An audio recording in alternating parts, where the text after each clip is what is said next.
Hello and welcome. Today, we're going to pull back the curtain on a financial product that a lot of people have, but let's be honest, very few really get. It's the with profits policy, and it has a fascinating little secret for how it can grow your money. So, here's the puzzle we're tackling today. Just imagine you're promised £10,000 15 years from now. You mark your calendar, but when that day finally arrives, you get a check for $17,500. How is that possible? Where did that extra $7,500 come from? Well, we're about to find out. But before we can get to the solution, we've got to understand the problem it was designed to fix in the first place, and that is the trouble with fixed payouts. Okay, so here's the deal with a fixed sum of money. £10,000 today is just not going to buy you the same amount of stuff in 20 years. That's inflation for you, right? And that's a huge risk for you, the policyholder, because your payout is worth less. But it's also a risk for the insurance company. I mean, what if they invest your premiums and get lousy returns? They could actually lose money trying to meet that promise. You can see why they thought, there has to be a better way. And that very problem, well, it sparked the creation of a much smarter, more flexible solution. And here it is, the with profits policy. At its core, it's an agreement where your final payout isn't set in stone. Instead, you get a guaranteed minimum amount for sure, but you also get a potential share of the insurance company's profits. And that simple idea, that's what lets your payout grow and hopefully beat inflation.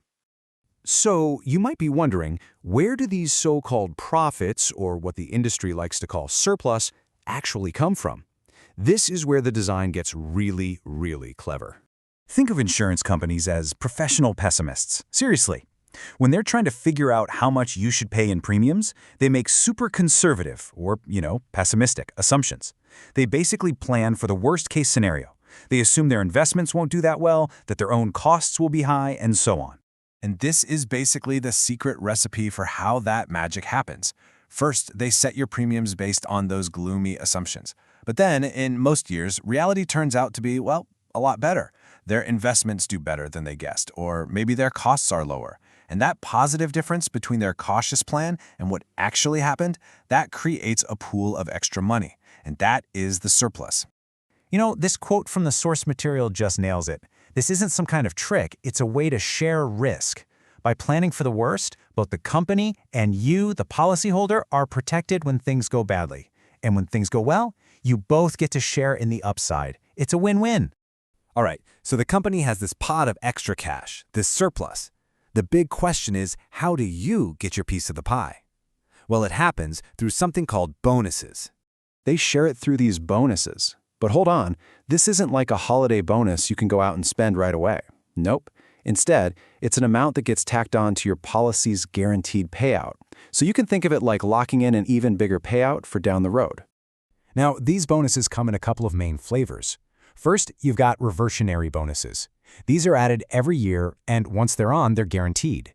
Then there's the terminal bonus, which is a big, one-time picker at the very end of the policy. The reason they do this is pretty smart. By holding some profit back for that final bonus, the insurer can invest for higher long-term growth instead of having to lock in gains every single year. Okay, let's get into the nitty-gritty. Let's see how these annual bonuses actually stack up over time, because the way they're calculated, it makes a huge difference. You've basically got three main ways they do this. A simple bonus is just calculated on your original starting amount every single year. Compounding is a bit different. It's calculated on the current total, which includes all the past bonuses. And then there's super compound, which is kind of a hybrid of the two. So let's peek at the first 3 years of our £10,000 policy. Right off the bat, you can see the simple method gives you the fastest start. You're at $11,500. Compound is a little slower. And would you look at that, super compound is trailing in last place. Seems like the worst deal, right? Well, hold that thought. And boom! Fast forward 15 years, and this is what you get. This is the big reveal, folks. It turns out the rates are designed so that all three methods end up at roughly the same final value, our £17,500. That super compound method, the one that started out so slow, it accelerates like crazy in the later years, catching right up. It proves to be just as powerful in the end. So, after all that, what does this all mean for you? It really all boils down to a fundamental trade-off, a classic choice between certainty and growth. So here's the choice, laid out plain and simple. A without profits policy gives you certainty. The payout is fixed, it's guaranteed, but it won't grow, and inflation's going to chip away at it. A with-profits policy, on the other hand, gives you that guaranteed minimum plus the potential for a much higher payout. You're basically trading absolute certainty for the chance at some really significant growth. And that leaves us with one final, big question for you to think about. When you're planning for your own future, what do you value more? Is it the comfort of a rock-solid guarantee, or is it the exciting potential for growth? It's a powerful question to consider. Thanks so much for joining me for this explainer.